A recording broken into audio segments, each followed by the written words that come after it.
నమస్తే అండి, నేను మీ అరవింద్. ఈరోజు మీరు చూస్తున్నది మన వంగ తోట మొత్తం దున్నిపించడం జరిగింది. ఎందుకు దున్నిపించిన అనేది విషయం మీకు చెప్తాను.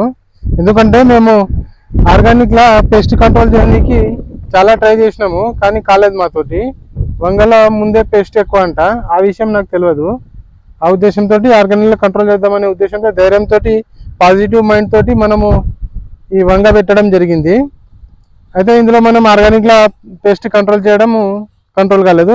లాస్ట్కి ఏం చేసిన అంటే ఒక 2 సార్లు కెమికల్ స్ప్రే చేసి చూద్దామని కెమికల్ మందులు కూడా స్ప్రే చేసిన దీని మీద, కానీ ఎలాంటి రికవరీ లేదు. ఇక రికవరీ లేదనే ఉద్దేశంతో మళ్ళీ కెమికల్ వాడి మళ్ళీ పొలంకు మళ్ళీ రిక్రూట్మెంట్ అవుతుందా లేదా కెమికల్ వాడితే అనే విషయము నాకు తెలీదు. అందరు అన్నారు కెమికల్ వాడండి, తీసేయకండి, పొలం తీసేయకండి అని చెప్పారు. కానీ నాకు కెమికల్ కొట్టే ఉద్దేశం లేదు. నాకు ఆ కెమికల్ కొట్టుడు కంటే పొలంని దున్నిపించడమే నయం అనిపించింది. అందుకే నేను పొలంను దున్నిపించేస్తున్నా మొత్తం. ఇక్కడ చూడొచ్చు, మంచిగా ఉన్నది. క్రాప్ అయితే బాగానే వచ్చింది క్రాప్, కానీ వర్షానికి ఎక్కడలే వైరస్ మళ్ళీ పెస్ట్ పురుగులు. ఒక్కసారి పురుగు ఎంట్రీ అయితే మనం బయటికి పంపించలేమనేది చాలా గట్టి నిర్ణయం. ఎందుకంటే ఒకసారి పురుగు ఇంట్లోకి వచ్చిందంటే, ఎంటర్ అయిందంటే దానికి ఎంత చేసినా బయటికి పంపించలేము మనం.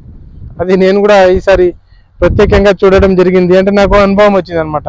జీవితంలో ఇంకెప్పుడు కూడా ఈ వంగ అనేది వేయొద్దు, వేస్తే కూడా కెమికల్ తోటే వేయాలి. ఆర్గానిక్లో వంగ పండించడము చాలా కష్టము అనేది నాకు అర్థమైంది అనమాట. వండుతుండొచ్చు, కానీ మా ఏరియాకు ఇక్కడున్న పురుగు ఉద్రిక్తి ఎక్కువ ఇక్కడ. ఇక మాకైతే సూటబుల్ కాలేదు, చాలా బాధేస్తుంది అనమాట. ఈ తోట ఎంత 4 నెలలే ఇది గ్రాఫ్టెడ్ వెరైటీ. మనం 3 సంవత్సరాలు, 2 సంవత్సరాలు, 3 సంవత్సరాలు, 4 సంవత్సరాలు ఉంచుకోవచ్చు అని చెప్తుంటారు. నేను కూడా 3 సంవత్సరాల దాకా ఉంటుంది కదా అని అనుకున్నా, కానీ గత 15 రోజుల నుంచి అయితే ఇలాంటి అసలు క్రాప్ కటింగ్ లేదు, ఏం లేదు. మొత్తం ఫ్లవర్ రావట్లే, కానీ ఆ ఫ్లవర్ నిలుస్తుంది అనే గ్యారంటీ కూడా లేదు. మీరు చూడవచ్చు, ఇక్కడ మొత్తం పుచ్చు అనమాట, విపరీతమైన పుచ్చు ఉన్నది. అసలు పురుగులు అంటే ఎక్కడ సుధరాయించని లేదు నాకైతే పురుగులు అసలు. ఇక కెమికల్ కొట్టి కూడా నా హెల్త్ కూడా ఖరాబ్ అవుతుంది. నా హెల్త్ ఖరాబ్ చేయడము, నాతో పాటు 10 మంది హెల్త్ ఖరాబ్ చేయడం ఎందుకు లేని ఉద్దేశంతో మొత్తం రూటవేటర్ కొట్టి ఇచ్చేస్తున్నాం మొత్తం. మీరు చూడవచ్చు, దానికి పూత అయితే ఉంది. దాన్ని రికవర్ చేయాలంటే ఇప్పుడు నేను విపరీతమైన కెమికల్ డోస్ అనేది బాగా వాడాల్సిందే. ఇక కెమికల్ డోస్ వాడుడు కంటే దీన్ని కంప్లీట్గా దున్నిపించి వేరే క్రాప్కి వెళ్ళడమే బెటర్ అనిపించింది నాకు. ఆ ఉద్దేశంతో నేను దున్నిపించేస్తున్నా. ఇక దీంట్లో ఏం క్రాప్ వేయాలనేది చూడాలి. ఇప్పుడు ఈ సీజన్కి ఏమొస్తుంది అనేది పెద్ద మనుషులకు అడిగి నేను ఏదైతే సూటబుల్ ఉంటుంది అనేది చూసి క్రాప్ ఎంచుకుంటా ఈ ఫీల్డ్లో. కానీ ఒక్కసారి మనం వంకాయ వేయాలంటే చాలా జాగ్రత్త ఆలోచించాల్సిందే అనమాట. నేనైతే మంచిగా ఈల్డ్ వస్తుంది, మినిమం 2 సంవత్సరాల్లో వస్తుంది ఈల్డ్. కంటిన్యూ 3 రోజులు ఒకసారి మంచిగా తెంపుకోవచ్చు. ఎంతో కొత్త అమౌంట్ అయితే 10 రూపాయలు పోయినా 20 రూపాయలు పోయినా వస్తాయిలే అమౌంట్ అనుకున్నా, కానీ కనీసం ఆ తెంపిన కూలీల ఖర్చులు కూడా వెళ్ళడం ముసీబత్ అయిపోయింది.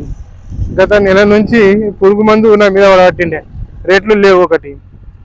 ఆ ఉద్దేశంతో మళ్ళా మా డాడీ కూడా తిట్టబట్టిండే, ఎందుకు లాస్ చేసుకుంటాం, వేరే పంట ఇస్తాము అనే ఉద్దేశంతో ఈ పొలంను దున్నిపించేసినాం మొత్తం.